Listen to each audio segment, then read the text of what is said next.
end. Yeah. At the end. Yeah. So it's awesome actually only about like 8 or 9 seconds, which means that we're on now. Hey, are we on the internet? Yay, I think so. Hey, welcome to Critters in Taiwan, a D&D podcast about Critical Role, where a bunch of nerdy-ass voice actors sit around and play Dungeons and Dragons. I'm Ben in Kaohsiung. I'm Tim in Taiwan.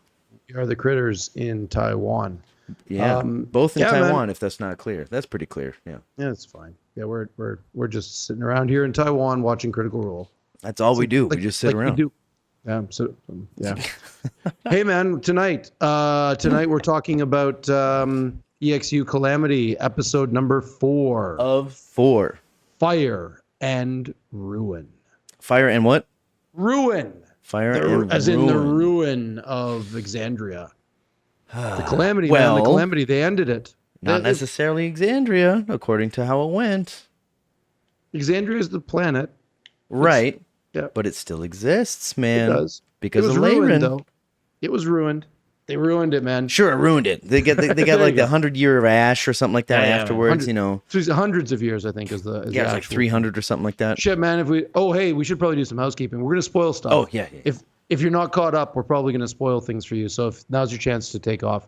We're gonna be talking about all things Critical Role, Campaign 1, Campaign 2, Campaign 3, one-shots, EXUs, and all the spin-offs, including all the stuff. Travis Talks, Willingham, Four-Sided Dives, Yeehaw Game Ranch, all that shit. Yep. Yeah. And even fucking Reddit posts and fucking Twitter comments and shit like that. Like, hey, speaking of comments, that's a great segue, Tim.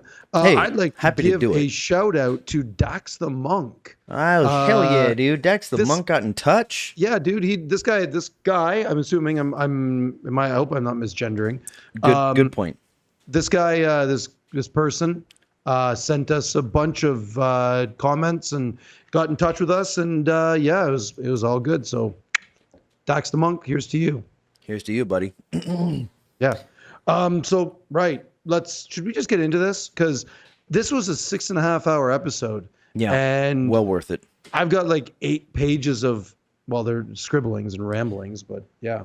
I watched it once, and when I got home from the gym today, I started watching the first half, and then once I got past a point where I was like, well, I want to get into the second half, so I watched like a bit of the second half, about an hour of the second half, and an hour of the first half again. Right. Just because, like, man, what I have here on my fucking page is kind of a scatterbrained approach, but I have a lot of responses to stuff. Right. I have a lot of just stuff. Like this is just stuff. Just stuff. I was gonna save this for one of my rolly wins because I know I'm gonna win them all tonight. You got pages, man. Use it. I'm just gonna throw this out there. I believe the first week and the second week and the third week I said that this was like a masterclass in Dungeons and Dragons, both players and DM. I'm gonna edit that, and I'm gonna say that this is a grandmaster approach. Ooh, this is doubling down. This is a grandmaster class of awesomeness. I'm not alone when I say this is the way they do it in the CR universe. I'm gonna just go. I'm not alone when I say that this is some of the best D&D ever, just really ever. Yeah, it's excellent. They wrapped this up. They put a stamp on this and gave us something very, very, very special. Super special. Listen, if any of my friends or family or anybody that's out there watching, you don't need to watch any Critical Role to just sit down and watch these 4 episodes. That's a goddamn good point. They just stand alone. It's excellent. Like it's just really, really fun D&D to watch. 6 amazing players and one of the greatest DMs on the planet. Just wonderful. Shit, I was watching the little green light on your liquor cabinet there. Oh yeah. And it was coinciding with your voice so much. I was like, "What? Does that thing have a fucking mic on it?" Uh-oh. And then you stopped talking. I was like, "Okay, never mind." It was made in China. Are they listening? They might be. Like, yeah, if you say something shitty, I might taste shitty. That's a lie. It's not made in China. It was made in Germany. Oh, perhaps. The Germans. That's a terrible accent. You got to talk to Liam, man. Ridiculous. Fuck, I was gonna say something about that. Let's just do This some rollers, grand get into master this. class of this thing, mate. This is also gonna be another one of my points. Sure. Speaking of Dax the monk, thanks for getting in touch and keep on doing it, man. We're gonna keep this shit going. So Yeah, keep hell the yeah. conversation going. We'll probably Our- make a lot of mistakes tonight, so please get in touch. yeah, definitely me for sure. Well, Our boy Kid Celtic, another viewer who got in yeah. touch a couple of times, he told me personally that he's like, well, I've kind of lost touch with CR, you know, and even in the second campaign when he kind of started, he was like he saw a few that I recommended to him, you know, but he was like, all right, but I don't really know what's going on, but you know, he would put it on when he's exercising or cooking dinner or some shit like that, and then I was like, hey. Third campaign is a great place to start. You can just like start right there with the rest of the fucking story, and that's what he did. But unfortunately for him, if it's not the main people at the table, he's not into it. okay. You know, which is unfortunate That's to fine. hear. But hey, man, like Yeah, man, I get it. I get it. yeah, and it's been 4 weeks now. You know, because each week is a Calamity episode Right. instead. That you and I have just been sitting here there's going to be loving a fifth. There's going to be a fifth week because next week they're off again with the one shot. So right. the Familiars one shot. Yeah, with a sprinkle at all. Yeah. I think Frumpkin and Trinket and a bunch of who knows. Maybe a nugget. Who knows? Probably could be a Nugget might make an appearance. Yeah. Yeah, maybe a Thaddeus might come in. Ooh. Professor Thaddeus. I mean, they That'd be mentioned interesting. 6 players, didn't they? Yeah. Was it Yeah. 6? It could have been I don't 7 know. pure. I'm not sure. I remember names, but I don't actually remember who. I don't remember the Yeah, number either. It's fine. Here's a. What was I gonna say about that? So he doesn't really watch the side things, which is I understand that. You know, if you don't see the people at the table that you like, then Yeah, whatever. yeah. However, he was one of these people that was such a huge fan of fucking Robbie Damon. You know, and he's like, who the hell is this guy? He's like, oh, he's from EXU. And he's like, he's actually part of the canon story. And he's like, this guy's amazing. Yep. I'm like, yeah, he is. He's fucking terrific. And I told him, I was like, maybe check out Calamity, dude, because it's really good stuff. It's a little dark because it has the Titanic kind of feel to it. Right. But it's really well done. So well done. Like you said, Grandmaster class. But, you know, he's sitting there just saying like, yeah, well, you know, it's not the people I know. You know, like, all right, fair enough. Most of the people, you know, it's half, few. at least half. Well, he doesn't really know Abria because, you know, he that's didn't true. watch EXU. Right. And then the DM, he's like, that's not Matthew, so I'm Right. out, you know. Yeah. Unfortunate because in many ways, Brennan's. This may be a little bit sacrilegious, but in some ways he's better than Matt. And I'm saying, dude. I'm and saying. there's a reason for that. There's a reason for that. It's a 4 shot. It's like you can of course you can be better when you don't have an entire campaign of 140 episodes to get through. He had 4 to do. Yeah. Yeah. It's nothing to sneeze at. Jesus Christ. To DM something that we just fucking watched 4 episodes of. Holy man. fuck. Yep. So like, yeah. So my Well, and again, here's another point to that. Just to add to it, is that Matt was consulting the entire time. Like all true. of this Yep. stuff was this is Matt's baby, and he was consulting through the entire thing. Matt is there, you know, you Yeah. just don't see him. That's all. Yep. You know, Yep, because yep, it's yep. all canon.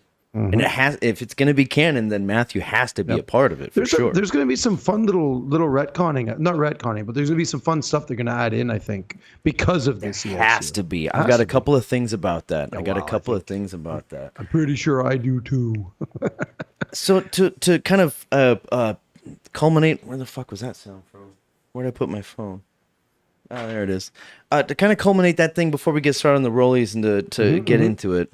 Hey, speaking of Kid Celtic, he just sent me a message. Is he watching? He might be. No, he doesn't watch us live. He's busy with his video editing. It's just very much a side point, but it's similar to this. Like there are Critical Role fans out there like Kid Celtic, and Critical Role fans are so fucking lucky. Like, if you like the show, then you spend so much time watching it. You cry with them, you laugh with them. You know, you do all you enjoy the journey with them. You're a fan of Harry Potter, Lord of the Rings. Like, you got the books, you got the movies. Great. And that's about this much content. Whereas Critical Role fans have seemingly endless amounts of fucking content, especially because they're still going and it's not over yet. Yeah. quite a few hours. We're so Quite a few lucky hours. to have to be a fan of it. I mean, everything is content, right? They coined that a couple of years ago. So it's like they're just doing so much stuff. So much stuff. Yeah. And they're good. They're very good at it. And it's They're all very great. media savvy. There yeah. are some I don't want to say there's been some bumps in the road, but yeah. there's a bit of up and down, you know. But fucking hell, Calamity. Holy shit. Oh yeah, we're talking about Calamity. What a situation this has been. Should we get into this? Because this was an episode. Let me cross this out because we did talk about that. I got just one funny little thing to say. So are we gonna get through all our points before we roll? Maybe. Well, I'm just gonna like sort of preface a bunch of stuff because you know me. On my second watch through, I'll turn the chat on. It was amazing how many people are freaking out when the Calamity started happening. Well, spoiler alert: the Calamity happens. Fucking hell. Yeah, we've already house cleaned. You're fine. People on chat were losing their mind about oh my God, I can't believe they're doing that. I'm like, guys, it's the fucking Calamity. Like, what's the name of the show? Yeah, it was pretty funny. And then other people in chat chat is weird. Chat is like half toxic, half newbies, half informative spoilers, half rule lawyers, half that's a lot of halves, funny. Dude. It's a lot of halves. Hey man, it's Critical Role. There's a bunch of halves. Yeah, tons of halves. I don't know what that means. The sum of the parts. Yeah, makes no sense, dude. We gonna roll up? I got a D20. Let's roll up. Let's roll it. Roll out. Ooh, starting with a 13. I got a 14. Oh boy, damn it! I was really hoping that I would get the first one. Here's my listen. I don't even know where to go with a bunch of these points, if you even call them points. Let me stop you right there. This is a scatterbrained fucking page right here. So yeah, I don't know if I said that already, but this is a scatterbrained page. Yep. Okay, so go ahead. So don't feel bad. This is so usually my first. I think I'm developing a pattern here because my first one is really just about a bigger picture sort of a thing. Maybe it's the same as mine. Where is it? 1 hour, 28 minutes. I love the timestamps. Into the Twitch stream. 1 hour, 28 minutes is when Brennan goes, tick, 1 second. 1 hour, 28 minutes of game time to get to, of stream time to get to 1 second of game time. So my point for this, or my thing about this is, he spent an hour and an hour and 13 minutes roughly. Now let's call it an hour 10 of resolving the arboreal cortex, the tree of names exploding, the initial fucking crazy shit going on, killing two, Paisha and Loquacious, killing dead, Paisha, not unconscious, dead. Loquacious, unconscious. Laren, almost unconscious. Nidus, almost unconscious. And Xerxes, completely fine because reasons. And then I'm like... Same with Nidus. Nidus was all right. He was still above like 100 in that beginning part, wasn't he? I don't think so. Or was that later? I think he got... Yeah, that was later. Oh, it was later. Okay, sorry. He dumped a bunch of cure wounds on himself afterwards and got himself back up again. In the beginning, he was very close to death. Again, if we're wrong, get in touch. Yeah, could be wrong. I didn't write down numbers because it was too much to write down. So like those sorts of things, I just know. And then it's like Brennan asking them about, please give us your expressions as you fly through the air, and they do that. And then it's like then Vespin Chloris steps out, and Asmodeus steps out with the true heart, and there's this whole long moment with Xerxes and their conversation as they're time stopped.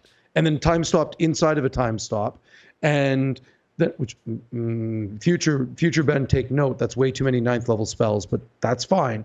There are gods involved, man. I know, but it wasn't. They weren't. Yeah. Anyway, whatever. You remember Matthew in the first campaign? Yeah, he's a god. He's got more than one 9th level spell. I know. Which is fine, except Vespin Chloris also casts more than one 9th level spell, and that becomes a slight problem. But God's involved, right? So really cool. It's a all good. 4-shot. What do I you know. Yeah, hey man, listen, rule of cool is trumped a lot of things on this one. I've got A issues number of times, and it a didn't number of bother me times. once. That was one of my big points, is that it didn't bother me at all. I just want to jump down to 1 hour 17 minutes. So 1 second has still not gone by. So Okay. I'm taking a whole bunch of my time here, but it's fine. Take This it is up, dude. This is one of my favorite moments when Xerxes, in the beginning, one of my favorite moments in the beginning, Xerxes and Asmodeus, the heart of Asmodeus, is they're having this conversation as they're like parallel flying through the air horizontally, and the conversation is all calm and surreal, and they're all sort of like, oh, it's okay, you'll be fine. Everything is just like Bob Ross, just put some little trees up here, some fuzzy little clouds up in there. Just a happy little star. And then Brennan's like, and he pulls the back of your head and rips the skin off your skull. Rips the skin off your fucking skull. I counted 16 full seconds of everyone at the table screaming. Travis didn't stop for 16 seconds. He was so watching that shit, dude. out. Holy fuck! Yeah. That first time doing it. That's the only thing I kind of like, not regret. I'm not going to regret watching this shit while I'm on a treadmill at the gym, you know? But I don't get to, I'm not going to pause my exercise because to absorb it, you know? So I'm sitting there, I'm just like watching this. I'm like, yep. You know, but like, I'm trying to breathe. I'm trying to get through the next 5 minutes so I can change the speed and shit. And like, that's the only thing I don't like about watching it on a treadmill. You understand everything on a treadmill because time passes slowly when you're on a treadmill because you're looking for the next 3 minutes. Like, fuck, man, it takes forever. But when that showed up, I was like, God damn. Like, it was so this, and then it became, oh, Jesus Christ. Might be an idea just to invest in a cheap tablet, and then you could actually watch it with some quality. Only like stream it off of that instead of on your phone. My tiny little phone. I do have an iPad. Actually, I do plan on getting a new iPad pretty soon because that thing's old and cracked. I've got a cheap $100 Fire tablet that I use for things like this, and it's great. It's like 3 times the size of my phone. Anyway. That's a good point. I'll probably have to. I'm sure the gym has free Wi-Fi. That's all I would need. Yeah, all gyms do. So I'm sure you'll be fine. It must. Yep. Yeah. Yep. Good point. I'll keep that in mind. Something to think about. So that's my point. Just that 1 hour 28 minutes was 1 second of game time. It was beautiful, and the fun moments in between. Well, then let me ask you then for my yes and here, what the fuck was that 1 second all about? Because like Lou's sitting there, he's like, "Has it been 1 second?" He asked like 2, maybe 3 times. Has it been a second? He's like, "Oh, it's been about 0.9 seconds." I don't think I thought. Was there any purpose to it, or was it just Lou being like, "Yeah, only a second"? Because the first time I watched it, I was like, "Did I miss something? Was there like was he looking for a reaction? I thought it was pertinent for some reason. Was there I think it was just because then he makes that fun little phone call to Gary Gygax's son. Luke Gygax. He's like, Luke Gygax, we've got a record. We need to catch it. It's pretty funny. He's like, he makes his fake phone call. He's like, Luke, I gotta let you know, we got a world record here, a D&D record here. He killed 3 players, or half the table, or 2 players in less than 1 second. And yeah, I think there was a moment of catch that. Yeah, there was a moment of fun. Fucking, that's Lou, yeah. That's Lou, yeah. Fucking I think hell. there was. Dude. I think that's all it was. Lou was VIP in it for a while. Oh, dude, yeah. Oh man, his Nidus stuff was awesome, just on point. So good. So it was just acknowledging that, like, dude, this has all happened under a second, and we're going over an hour, but it was under a second. Yes. Okay, I think that's all that was. All right, cool. Because I thought I missed something too. Just before I forget it, because I probably won't come back to this point, as that 1 second ticks over, there's a quick little moment where Asmodeus is like, all right, Vespin, you deal with all this shit. I'm out. I'm going to Gordranus. And the newly created city of Gordranus, right? This is where the betrayers all meet. And a gate opens up, and you see, Brennan describes a big hulking figure. And he goes, hello, brother. It's nice to see you. And he goes to meet the ruined one. And I have a question here because I don't know who that is, and I'm wondering if you have any idea, or anybody out there if you have any ideas. Dude, that was one of my questions too, man. Sorry, dude. I don't. Yeah. Because it happens really, really fast, and I don't. I really want to know. I think it's Grumpsh, the orc god. I think. Okay. Because he's called. He's the ruiner or the ruined eye. I think in Critical Role lore, but Was that also the moment where Brennan was like, I didn't get to say what I was gonna say? Was that the same moment? Because there was one moment where like things kind of progressed really quickly, and he Maybe. said something like that. I don't know if it was actually in the story or if he was just making a joke. But Right. that's kind of my approach to this entire episode. Was like, wait, Sure. was that pertinent? Was that not? Was like what? Yeah, man. I don't know. He said that once before the break in this It episode. happens right at that point, and I wrote it down, and I'd love to know. I don't think it really matters because I think there's a bunch of the gods are there. I was really hoping they would talk about Tharizdun because the whole idea of Tharizdun being there is just Tharizdun isn't an entity. It's just a fucking concept of hate. So it's like I'd love to know what that is in material form. Right. Anyway, the Chained Oblivion, man, like none of that. The whole idea of a screaming entity of hate is fascinating. Love to know what that one's all about. Anyway, Can you nudge your gain just a nudge? Sure. There you go. Just a How's nudge. that? Better? Yeah, much better. Is Yeah. that better? Okay, cool. I want to hit the red, and the There you go. compressor Okay. can take care of the rest. All good. I'll talk a little bit louder if you need. All right. Rollies? Was that okay, yeah, rollies, yeah. I did a sort of a yes and, but Yeah. that's all right. Yeah, we're good. Whatever. We good. Okay. Another 13. Fucking hell. A 1. All right, That one, baby. So, all right. This is a very broad fucking Okay. point / Okay. question. I need an overcap, all right? Okay. Maybe we all do. I'm talking from the first one to the fourth one, okay? So, like, what I understand, and I'm going to go ahead and say what I'm going to say, chime in any moment that you want to, if I make a mistake or if you have a different idea. In the very beginning, when we're meeting all these people, oh, lazy girl. She just wanted to be part of the conversation. Oh, lazy girl. I wish you could hear me sometimes, but oh, Uncle Tucker loves you. Oh, what a darling. Oh. Anyway, go on. I'm listening. Yeah, I'm talking. God damn it, lazy. Interrupting me. Doggo interruption. It's good. See what I did there? Like it. Okay, so like I need an overcap. I don't need a fucking recap of what the fuck happened because I follow along. Sure, yeah, I got it. But in the first episode, okay, we learn who the characters are. That's basically what the first episode was. Sure. And with Leyren, her life's work, we found out kind of later, was basically the fate of fucking Exandria.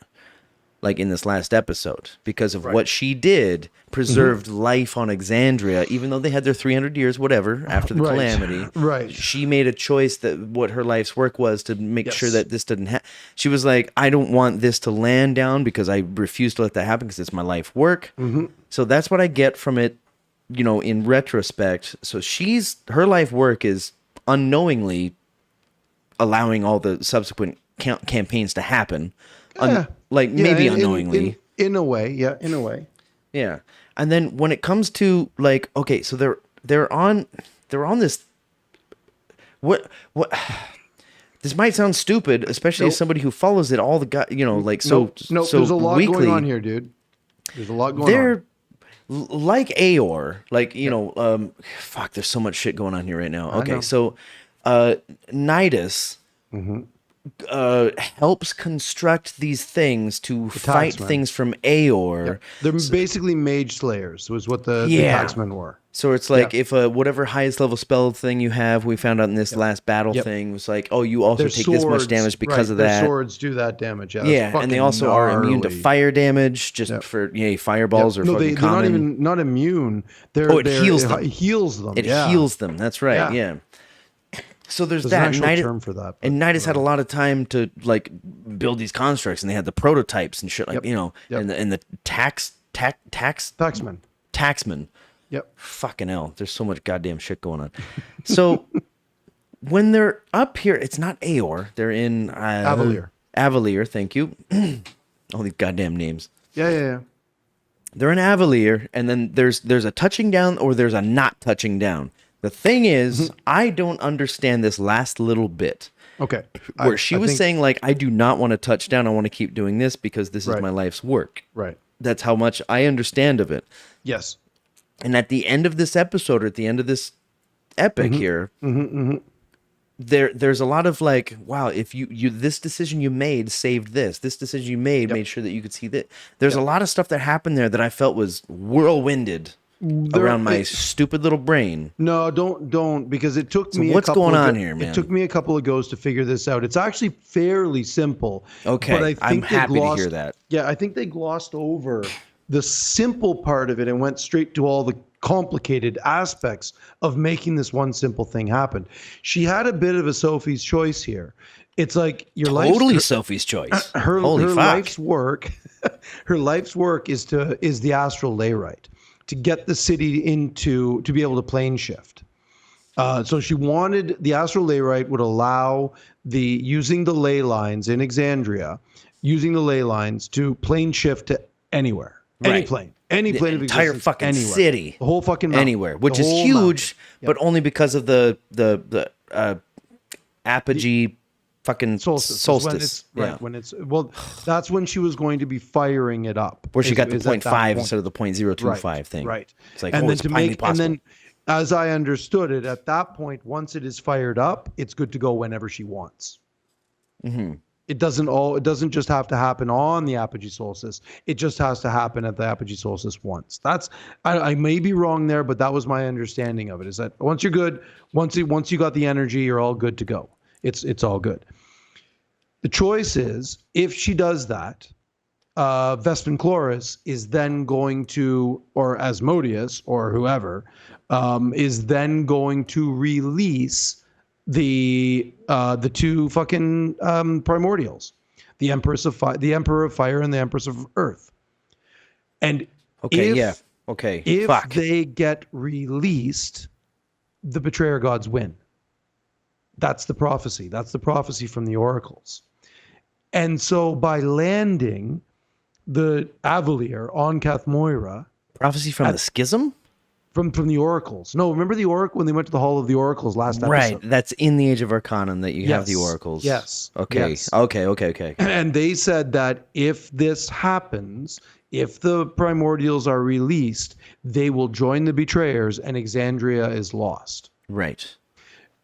By landing Avalier on Cathmoira and then doing the thing with the astral layrite, instead of phase shifting, instead of plane shifting the city, she plane shifted the primordials.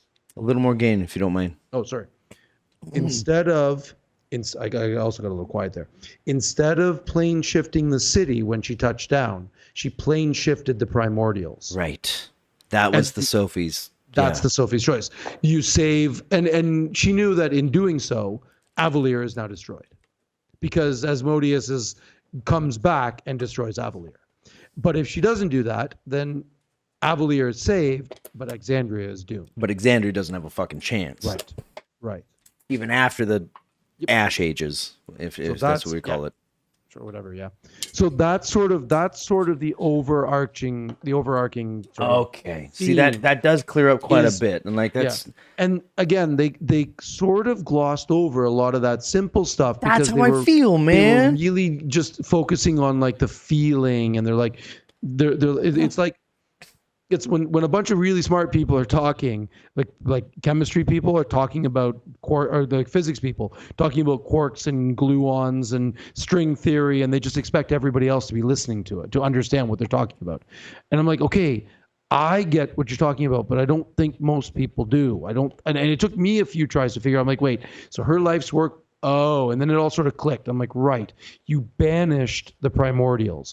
Now I understand what your choice was, because they never really say it, They're just like, right, you know what your choice Yeah, is. that's You know where what your choice that's is. where I've left. That's where I felt left, like in the dust. Yep. There, I was like, Well, wait, hold Brennan on a even keeps second. saying, Brennan just keeps saying, you know your choice. You know what your choice is. And she's like, yeah, I do. And I'm like, what the fuck is it? Yeah, Tell us, what is the fuck? And then when they get banished, I'm like, okay, back. Oh, okay. So it was either choose to plane shift the city or plane shift yeah, the primordials. And this is the other thing. When she plane shifted them, they were disenchanted, disapparated, and they're gone. exactly. So And that's what Sarah had a problem with her about. right. He's like, wait, so you're saying that this had happened before, and Yep. some people came back like fucking insane or just like Yep. completely disconnected to humanity? Mm-hmm. And he's like, a simple yes was fine. I think we talked about this Yeah. last episode. I was like, This is dude, 3. you Yes. interrupted a fucking PC? Shit. Yep. And then he left. Yep. Shortly after that, I cried. Totally. That was a huge moment, but she was saving the fucking world as we know it in the Critical Role Yeah, dude. universe. Yeah, dude. It's fucking it's gnarly. That's So, like, what makes this so goddamn good.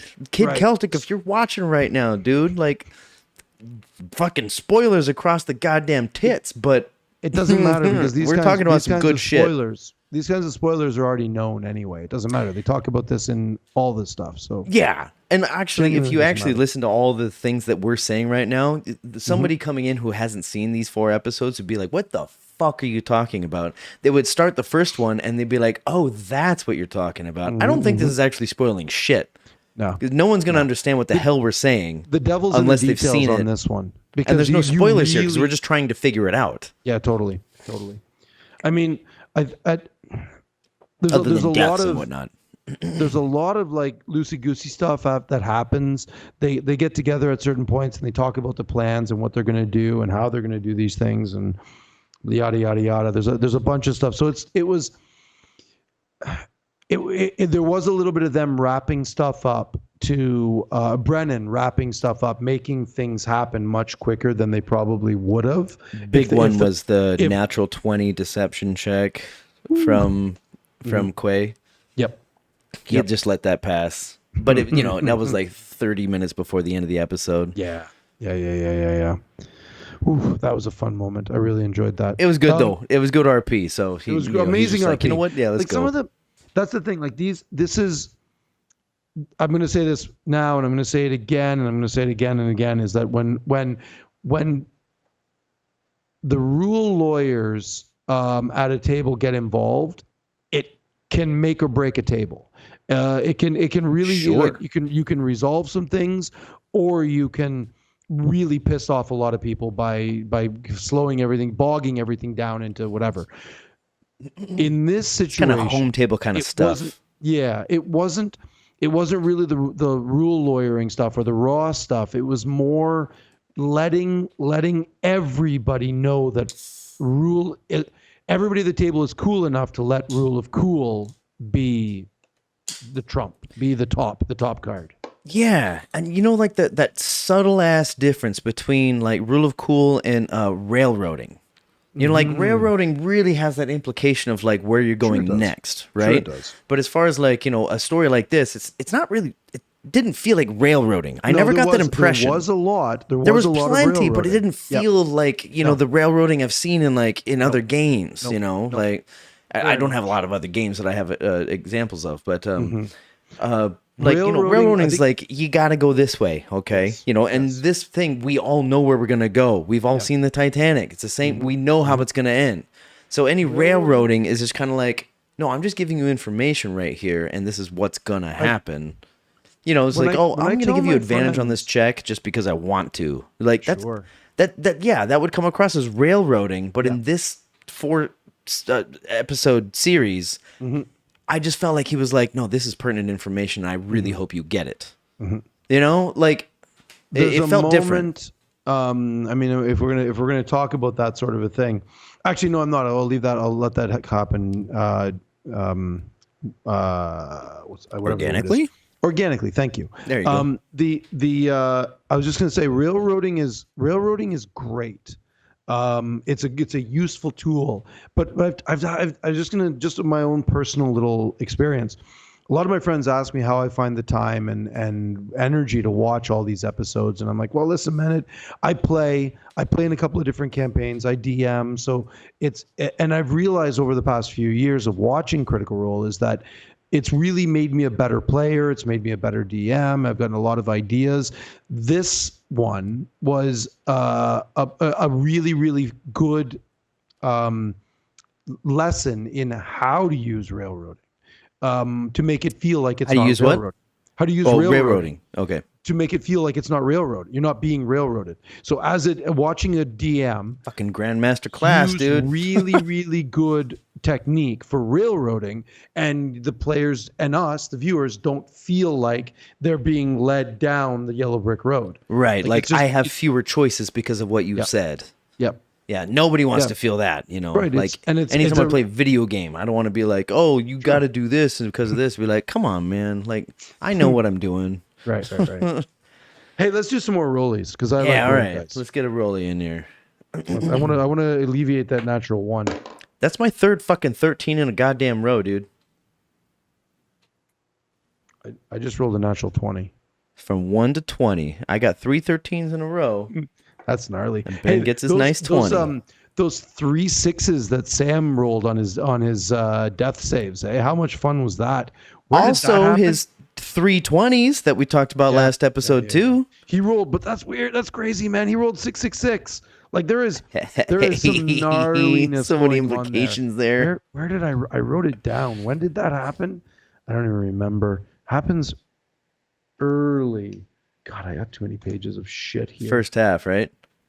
Is it in the first half?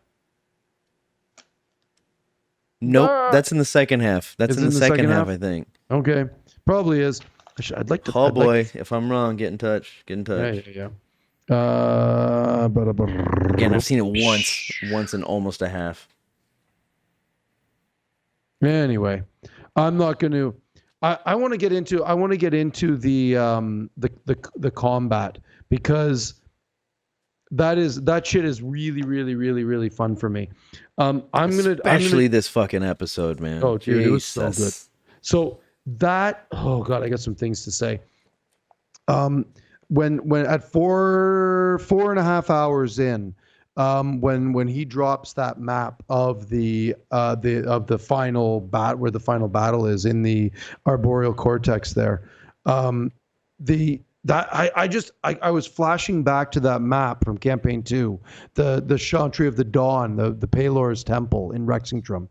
Like that with those, remember all that stained glass that Caleb smashes with the claw? That's all I could think about, where they fight the laughing Burned man. in my memory at that one. Oof, so good, man. It's one of my favorite combats in campaign 2. And this had same flair, same feels. Sorry, quick little gain boost again. We're not hitting the red here. How am I losing? Open, go, turn up. God, I'm almost at full here. There we go. How's that? Is that better? Tiny clip. What's going on? I'm I not wonder sure. why I'm losing. Check. It should come out fine because it's going to be compressed when it goes through the It's all shit, good. But I. now we're clipping. Now we're clipping. Oh, I'm Sorry, getting go a back down. I went up almost. Technical to max. difficulties, all. All good. Now we're good. We're good right there. I'm going to jump to near the end of the combat where Xerxes is out. He's dead. He's unconscious. 5 hours, 26 minutes. This moment is burned in my brain, and I'm going to think about this for a long, long time. There was so much counterspelling before this that It was fucking blue Magic the Gathering cards for days. so Vespin goes, and he's at the end of the round. So the initiative is Sarah, Nidus, the Taxman, Laren, Xerxes, Loquacious, Vespin. And You got the fucking initiative order over there? Yeah, I wrote it down. Jesus Christ, the notes you take, man. The third round? No, the second round. Second round of combat. So the end of the second round. Because at the third round, Loquacious does Psychic Lance the first round. The second round, it's a reaction spell. Never mind. So The second round, Vespin Chloris cast Power Word Kill at 9th level at Laren to end it, right? That's it. So she's under 100 hit points, dead. Insta-death. You're done. And there's that's it. Like, you're under 100, there's no save, there's no nothing. Sorry, man. Gain down a little bit. I'm going to turn you up here. It's all good. So there's no there's no save, there's no attack. It's a 9th level spell. Again, his second 9th level spell, but okay, whatever. I'm all good. Again, really cool. It's all right. He's the avatar or the henchman the of a right hand man of the god of the god of hell. Sure. So maybe that's where it goes. All good. Doesn't matter. It'd be nice if we had a 4-sided dive with Brennan, you know? Right. Totally. So this is where the economy of action gets crazy. Vespin casts Power Word Kill at 9th level. Sarah has Mage Slayer, which means as soon as you cast a spell, you're allowed to have a reaction with sneak attack.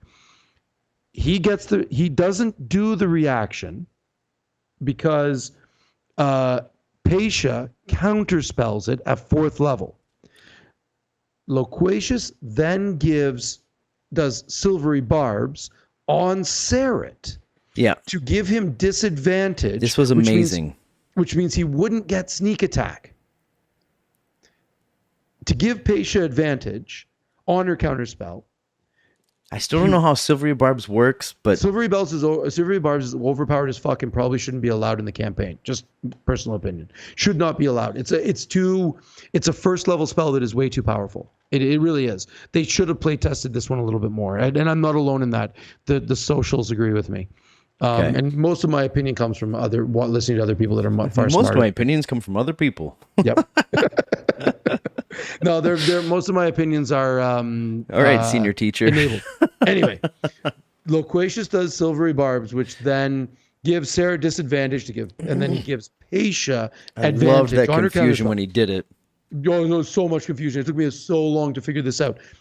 Brennan rolls for mirror image success. Sarret then rolls. He rolls a 25 on his first roll, a 17 on his second. So he's got disadvantage, right? Which is a miss, except for the fact that Vespin Chloris has been casting shield as a fucking reaction. So here's where I have a giant problem. He's been casting shield as a reaction. How many times? He's been casting magic missile and firebolt and all kinds of other spells. Not magic missile, he's casting firebolt.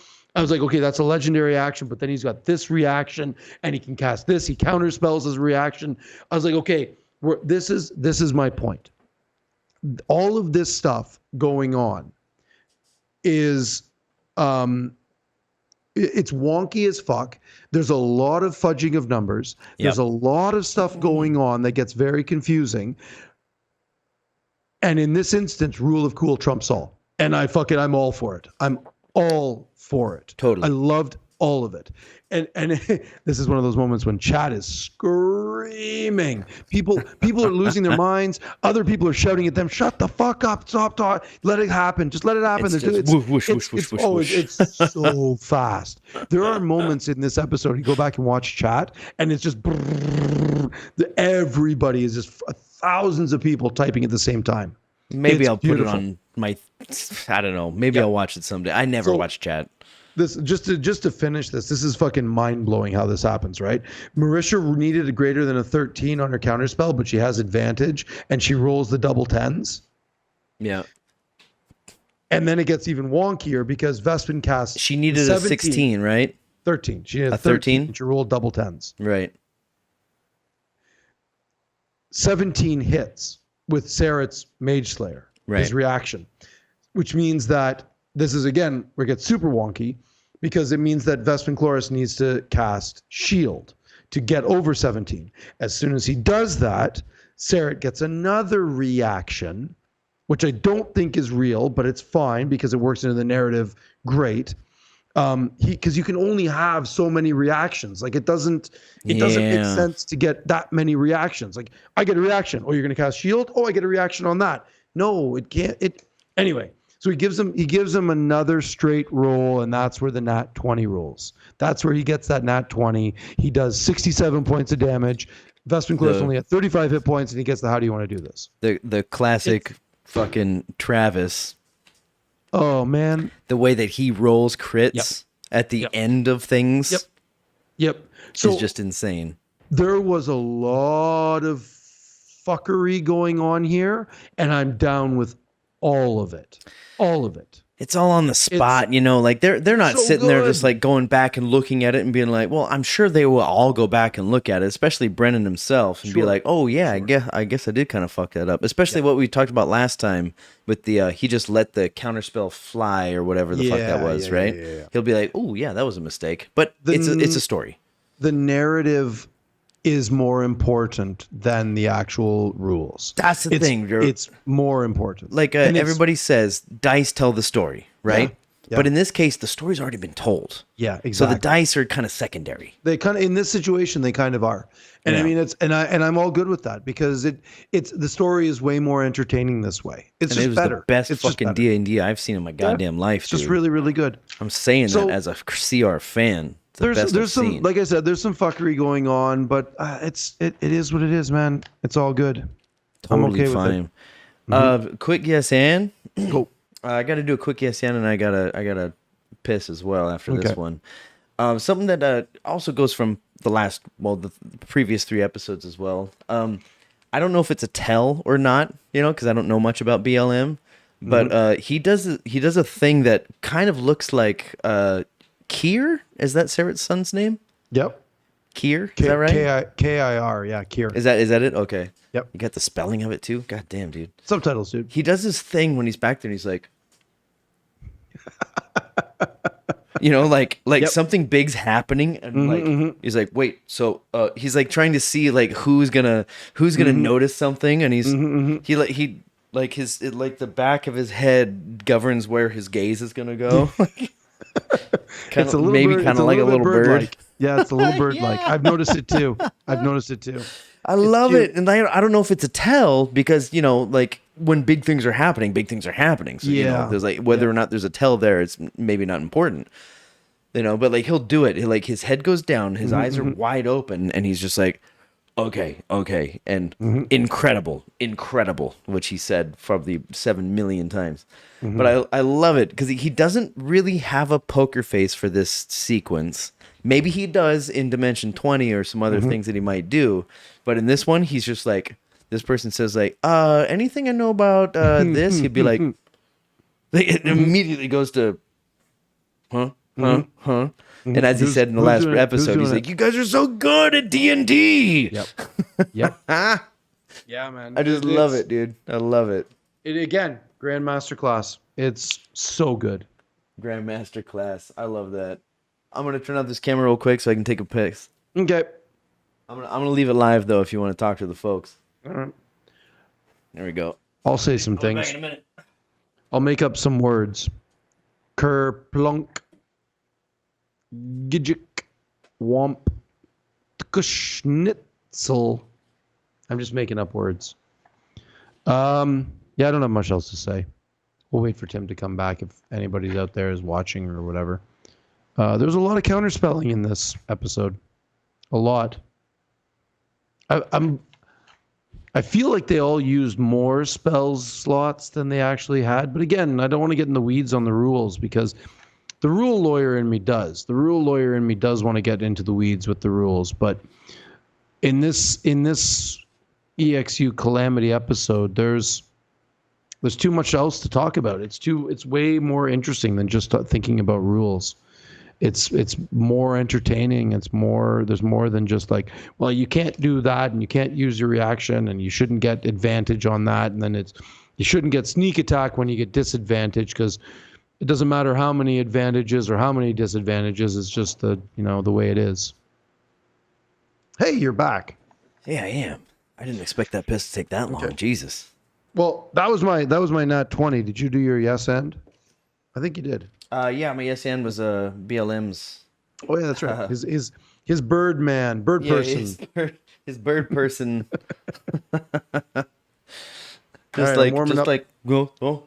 Just waiting. So, I get the idea that when he does it, he's like, I will say something if somebody else doesn't. You know, like he's looking around at all six people, being like, Sure. if one of you says something, I will jump on it. But if none of you says it, he'll say, all right, God damn it. Either arcane or intelligence or history, just make a check because I need to give you some information. Ready? Rollies time, man. Let's do All it. right, let's do it. I got some quick points coming Oh up. boy, that's a 6. Finally, not a 13. I got myself a nice little 17 there. I got a 6. All right. Oh man. Okay. I think I'm gonna get into. All right. I'm gonna keep it topical, I suppose, a little bit. I had a 4 count on the cry. Okay. I had a 4 count on that. Okay. First one, Travis knows how to do it. Something about him maybe being a dad or something like that, you know, like just His kind of dad brings it vibes. out there. His dad vibes are strong. Absolutely. So when he had those things that last episode you were saying that like they don't really exist, but No, they're homebrewed shit, whatever it is. Yeah. yeah. So he put them one in each hand, and we didn't know what he was gonna do. It was gonna be either crush these, they'll bring you to your mom, or he was gonna go, he crushes them himself, and they go straight to mom. And he chose the latter. Spoilers, sorry. You've been warned. Fuck off. And when he did that, it was like the flood of thoughts that go through your mind about, you know, like being a father. Like, I'm not a father, so I don't know what that love feels like, you know? Sure. But Travis does know, and it's very new to him, and it might be influencing his fucking choices, you know? So, like, maybe before he had Ronan, he might had, like, said, like, if anything goes bad, just crush these, you'll go straight to your mom. And again, he doesn't know where she was. He didn't know that she was in Dressar. Yeah. Not Dressar, Guessar, but probably Dressar. Not Dressar? I forget. Thanks for bringing that up. I meant to look that up and I totally forgot. He Guessar. said Guessar. Maybe it changed names after the Calamity? I think it did. I meant to look that up and I totally forgot. Oh. Probably did. He That'd be did a nice say little touch Guessar. from Matthew. You know, like it was Guessar, now it's Dressar. Yep. Okay, cool. Gaudrashari and then the Ashari. Yeah. It's those, yeah. And then Evandrin versus Vandrin. I mean, hey, come on, man. You know.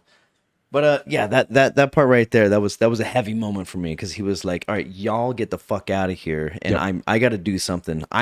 He knows they're all doomed. You know, this shit's going down. And then later on, which I think goes into the 4th time, the Count Cry number 4 was the last one where because somebody rolled a 31. He rolled a 31. Was it him? That's the very last roll of the campaign. Was that the one? And then that was the last roll of this whole thing. There was some gnarliness going on there. He's got what the hell is that talent called? Something talent. Oh man, reliable talent. Thank you. Reliable talent. Yeah, where you can't roll under a 10. Can't roll under a 10. So and then weirdly he did roll a 10. So he rolls a 10 plus 8 plus 13, which is 31. The DC was 30. The inspiration die was a D10. 8.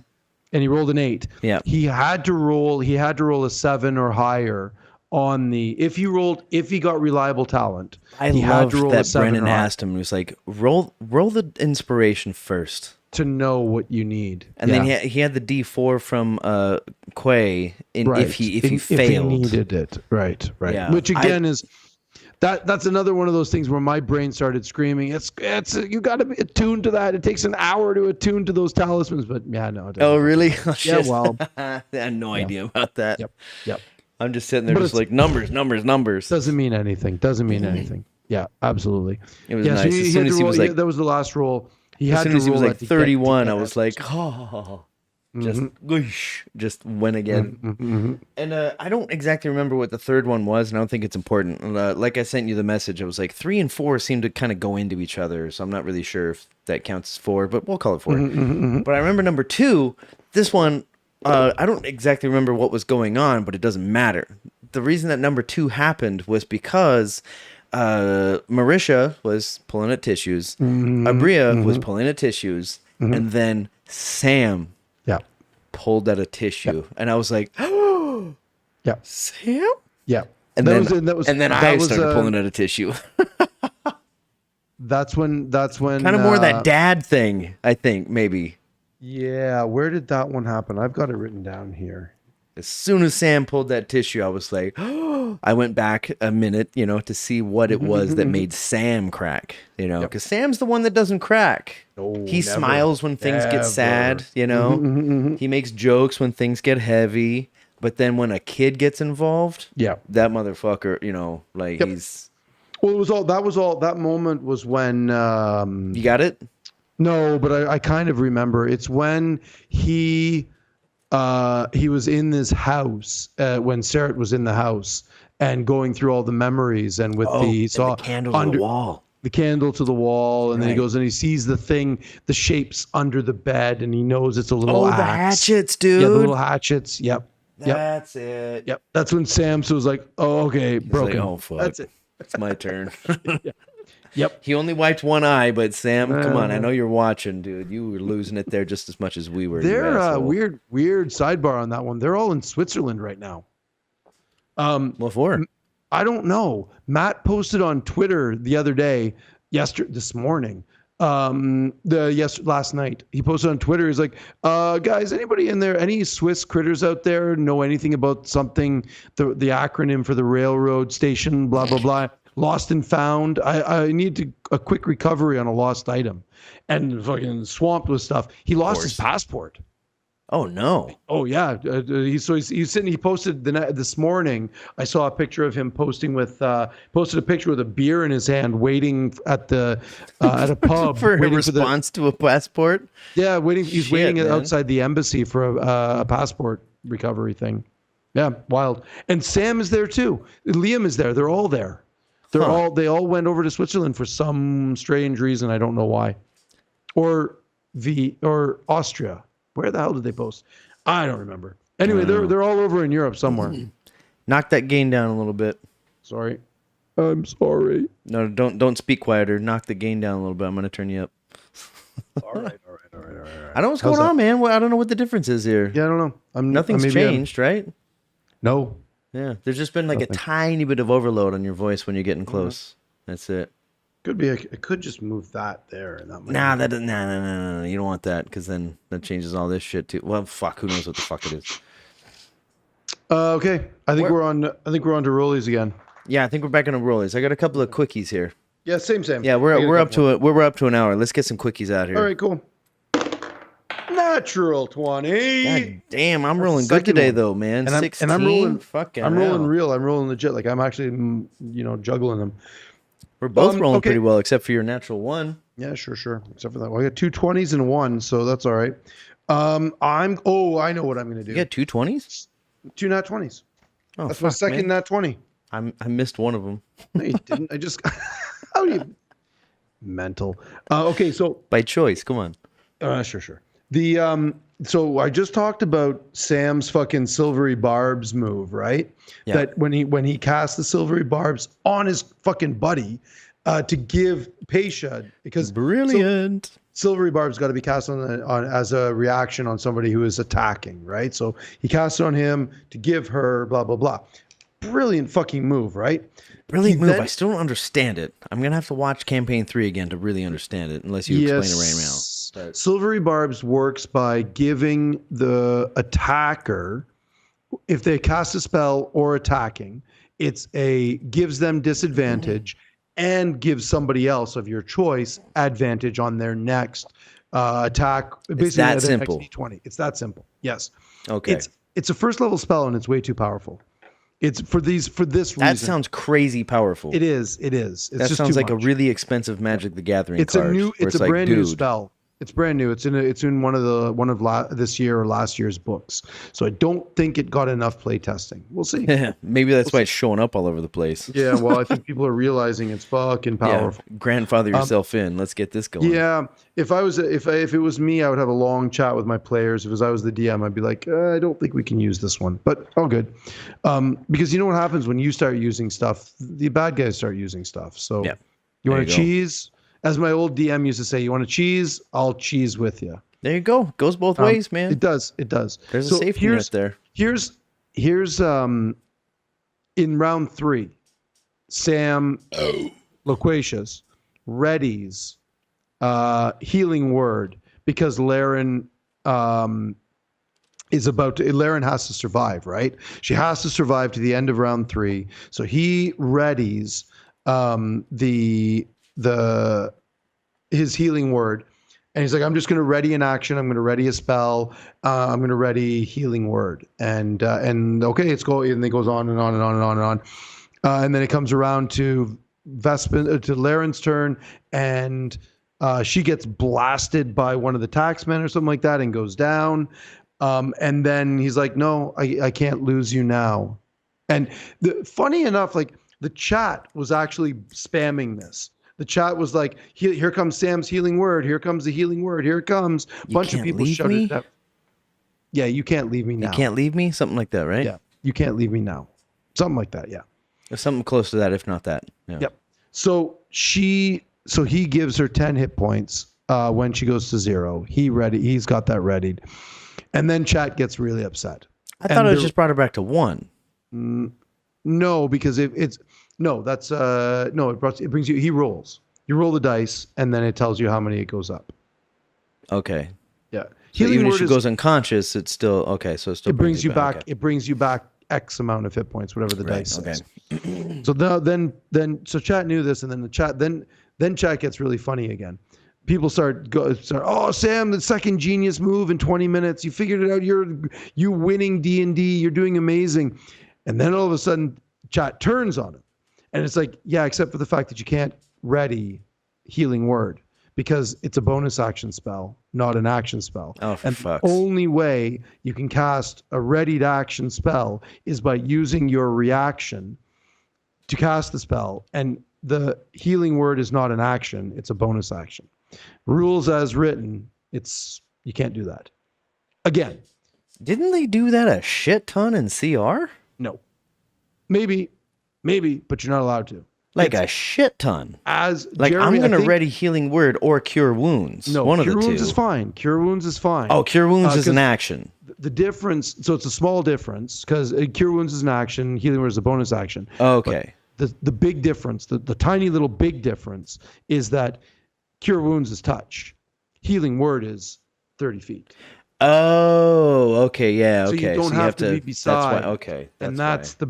That makes all the difference. And again, this is the play testing. They realize they're like, right, you can't. This is why healing word is supposed to be a bonus action because battlefield strategy. You need to be. If you could cast it as a regular action, it would change the entire mechanics. Here's another thing, though, because BLM was right on top of that. He was like, that would be awful, except for this held action. Yep.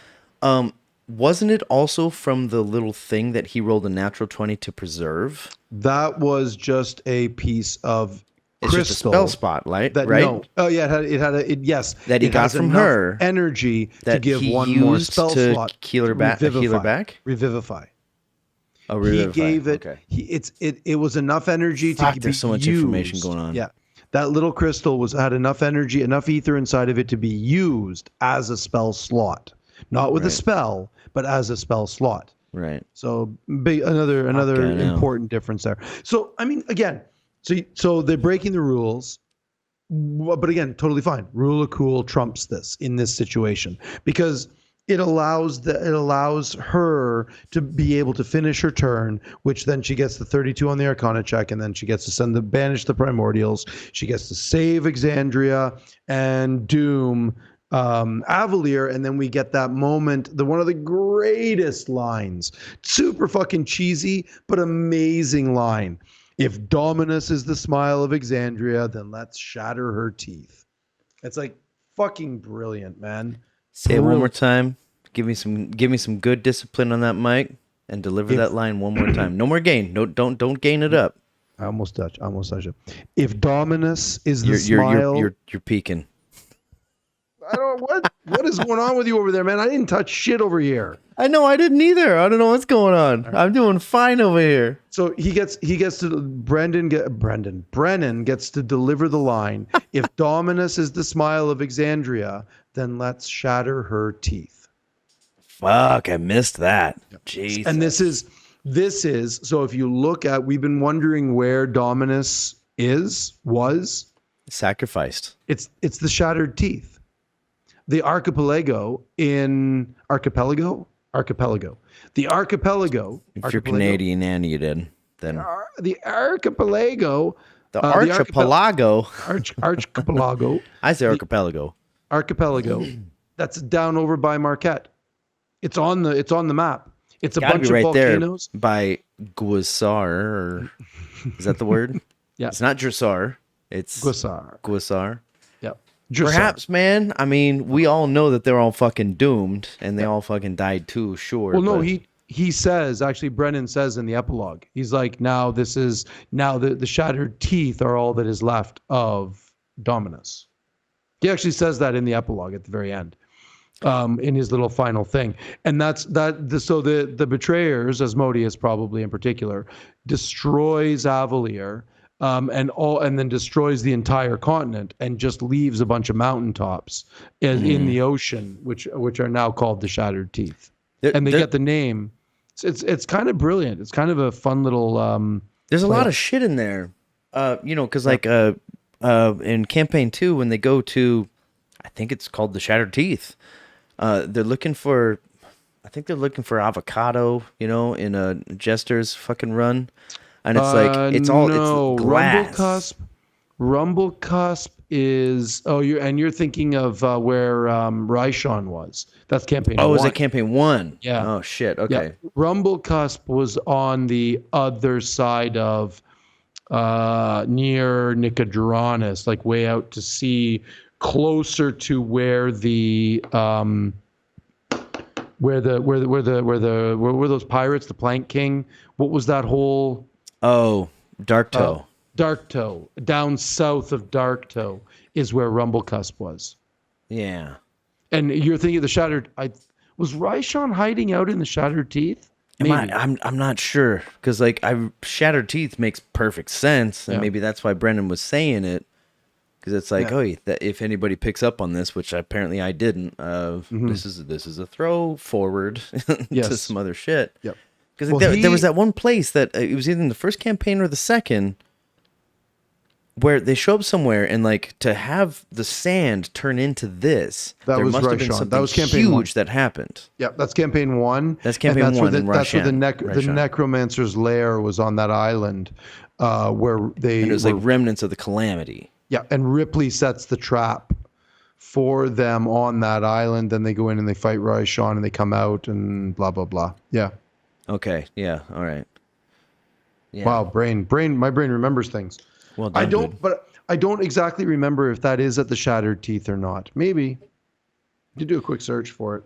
But fuck. Do I have to watch the first campaign again? God damn it. I've watched it 3 times. I'm done. I won't watch it again. I say that now.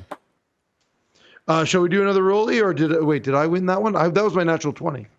Yeah. Oh yeah. How about I do a yes and then call it? Yeah. That's a good idea. Let's do that. Oh, I got one more, but yeah, go. Quick one here. We can bring it on. Let's do some back and forths here. Yeah. All right. Okay. So, a Holy Avenger or the Holy Avenger? Which one is it? What do you think? I'm asking you. I'm not asking Lore. I'm asking you, Ben. What do you think? Holy Avenger. I know where you're from. I know everything's A. Where you're from? No, there's more. There's way more than one Holy Avenger. Holy Avenger is just a great sword that's been blessed by a god. That's it? That's all a Holy Avenger is? Kind of like the bow from those angelic motherfuckers? It's not a vestige. Yeah, it's exactly what it is. So it's just a Holy Avenger. Yes. I mean, because they call it the Holy Avenger in campaign 1. It's not a vestige. It's not a fucking, it's not a single item. It's many. There are many of them. Speaking of which, how fucking cool was that explanation for the Mace of the Black Crown? God Holy damn, fucking fuck. Sick. Like that's a piece of lore that was created years ago by Matt, and Brennan shows its creation. Woof. That one gave me a little chill. That was I was sick. like, oh, we get to witness the creation of an arm of the betrayer, but it's basically the antithesis of the vestige of divergence. And you know what's going to come up because of EXU? Sure. is that crown of the Spider Queen or whatever. Yep. Yep. Because that's heavy in the fucking thing, and man, it Sure. changed Opal completely. You know, Sure. it's gonna come back. I know they're gonna have another Probably. fucking side shot of it, Probably. and it's gonna show up in the campaign because it seemed It's to be out there. making big footprints in in the lore. It's out there. It's out there. Hell yeah. Like all this shit's coming together, dude. There's gonna be a lot of Calamity shit that's gonna come up I in the hope lore. so. I hope so, because it'll make things a lot I more expect it fun. at this point. Yep. I don't like to get my expectations up, but I expect it at this point. Because like that shit was too fucking sick to just leave it alone as a 4-piece. Like, nah, that wasn't a fucking side thing. This is what they were all talking about. You guys don't even know what's going on. This is a whole new idea, and like it's gonna be like this contra spread shot thing that comes together, and like it's gonna be a whole huge collaborative storytelling effect. I found the thing where Sam cries. I did write it down. It's when he's talking to his kids, and his ring glows. Oh, okay. That's when Sam's Sam's tears. cried. Yep, that's when Sam's Or tears that's come when out. Sam pulled the tissue. Yeah, when Sam pulled the tissue. When he's like they're in your ring stops Dad, glowing. why is your Yeah.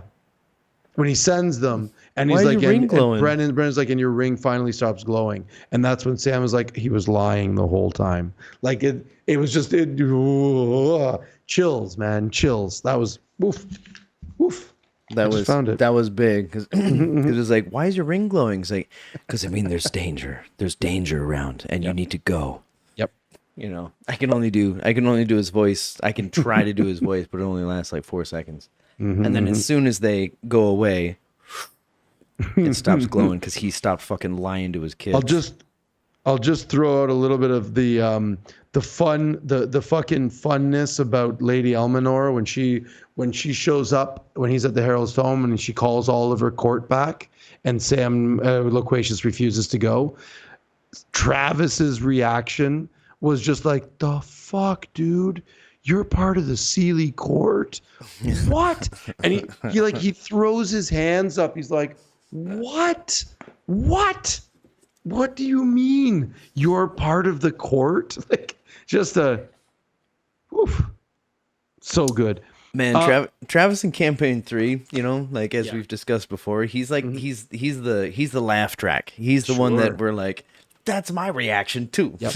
know, He's which is funny because he's also the CEO of the fucking company. He said it before though, right? It's like he doesn't really prepare for D&D. He plays D&D because he knows that on Thursday nights he gets to throw everything away. And he just gets to be purely in the moment. Yeah. Like he said that on Talks a long time ago. He's like, And I don't think about this that stuff. yeah, you and I talked about that Yeah. probably a month ago now at least. Yeah. And it shows, man. Like it's just pure joy on his face when he plays. Yeah. This thing that brought him so much fortune in his life, him and his wife's life and their families and the whole fucking crew. Like when at one point he brings up like he's looking over at Lou and he's like, Lou, you are embodying all of our emotions right now. It's like The game is oppressing us. yeah, it's pushing him down on the table. For once it wasn't Travis, for once it was somebody else. Yeah, and it took a couple episodes for Lou to, get involved. That first time that he was like, can I roll advantage if I'm on the floor? Just fantastic. Brilliant. And then you man, see Lewis on the other side. Like anytime anything got really like heartfelt, Lewis was just like, and we know Marisha, like she does this one. Yeah. She touches the person next to I her. got a And then she holds hands with the person. I don't know how close she is with Lou or Lewis. But at different times, she was grasping hands with them, just being at the end on a chair. The end of the episode, when they're where I wrote it fucking down, the giant hug from the pickup hug. Did you see that pickup hug? Yeah, I did. Holy fuck, man! Happened to be watching at that moment. What a reaction that was, man. Like I wrote it down where it is, but I don't remember where. I can't find it now. What a reaction. Like what? Like That's. Oh, I think it was the Nat 20. I think it was the Nat 20 by It must have Sarah been by Sarah. on the. Yeah, I think that's when it was. Maybe I wrote it down. Where is it? Blah blah blah. Because it was very close Huge to hug. the There it end. is. Yeah, Nat 20. Huge hug by Lou and Marisha. Yeah, I did write it down. Yep. Yeah. Yeah, that's what it was. Hey, one quick last one. I just throw this out there. Right at the very, very end of the episode, when Brennan is giving his final monologue about saving Exandria, about the shattered teeth being all that's left of the continent of Dominus, and one lone. It takes Sarah weeks to get back over ash-covered oceans and et cetera, et cetera. 6 hours, 17 minutes, 9 seconds. Into the Twitch. Guess who popped into chat? Oh boy. Brian W. Foster. What did that asshole have to say? The DM here is so, capital letter, so good for this being his first game. / sarcasm. Man, the fact that you caught that, that's pretty man. impressive. Well, the only reason I caught it is because everyone reacted to it. And I started seeing people up, BWF, up, oh, hey, Brian, how you doing? Blah, blah. I'm like, what? Yeah, like saying hi to Brian's going to make a goddamn difference in chat. And then I scroll back. I'm like, oh, there he is. He popped into chat and said one line. The DM here is so good for this being his first game. Aces, what a troll cunt. Aces. Love it. So good. Oh shit. Let's leave it at that note. That's a good note there. Yeah, I was saving that one for the end because I knew it would be good. I got a fucking notebook to put away. You want to see what I've got written for Calamity? Look at this shit. There's like 30 pages of fucking notes here that I've got. How many more or fewer pages do you have for this side shot than you have for your current campaign right now? Most of like the one that I'm running? Yeah. Oh, I have no idea. Oh, yeah, way more for this. Way more for this?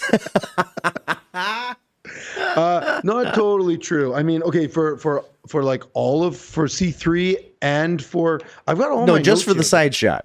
Oh, just for the side shot? No, I write for each time we sit down and play, I'll write 3 or 4 pages.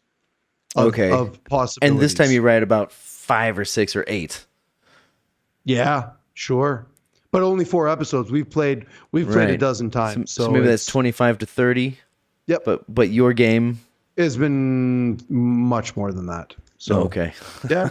I'm a big fan of pen and paper, man. I'm a big fan of writing, scratching, and editing because with when you type on the computer, you can edit too easily. When you use a pen and paper, it requires some thinking because you can't edit as easily. I like that. It works. It works better for me. I think I think a little bit more before I write. So yeah, or edit. You can delete stuff real quick on a fucking computer. That's what I'm saying. Yeah. Whereas I don't use whiteout ever. So when I make a mistake, I literally scratch it out. And when I have too many scratches, I'm like, yeah, this is garbage. Throw that away. Yeah, or just one line for now because you may be like, well, shit, maybe that was good. No, it's gone forever. With one line. Fuck that sentence. That sentence doesn't deserve to exist. Oh man. Hey, let's call it a night. I gotta walk my dog. Oh, yeah, sounds good to me, man. Oh, there's the pupper. Yeah. Oh, lazy girl. She wants to go out. Yeah. She wants all right, to go buddy. for a walk. That was fun. Hey, y'all watching, get in touch. Tell us if we're full of shit. Let us know your theories because there's so much left up in the air at this point with this with this side shot. I look forward to hearing from you, Dax the Monk. Can't wait to hear what you got to say. And Kid Celtic, man, I hope if you watch this, you get fucking back in touch, dude. Yeah, dude. Because this side thing was so fucking amazing. So good. So yeah, get in touch, man. All the information's right down there. And if nothing else, don't forget to fucking love each other, man. It's important. Man, woman, person, child, cat, furry, whatever, lizard. And is it finally Friday? Hey. Peace, buddy. Take it easy, buddy. Peace.